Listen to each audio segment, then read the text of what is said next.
I hope you're all doing well and feeling positive.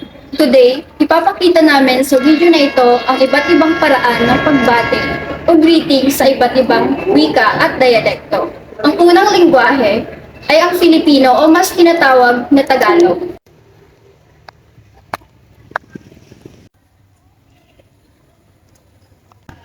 Magandang umaga po, ma'am. Magandang umaga din. Saan po kayo pupunta, ma'am? Tulungan ko na po kayo. Ay, salamat.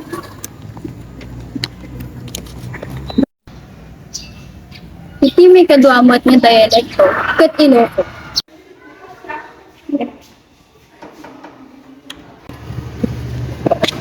Madakot! Baka magaling na na. Ano mga dahil ng mga Sige na. And the last one is English.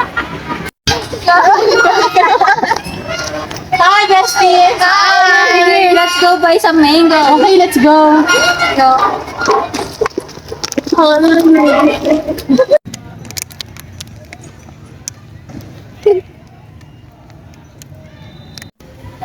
A simple hello or good morning may be small, but it can create connections, respect, and a welcoming atmosphere for everyone.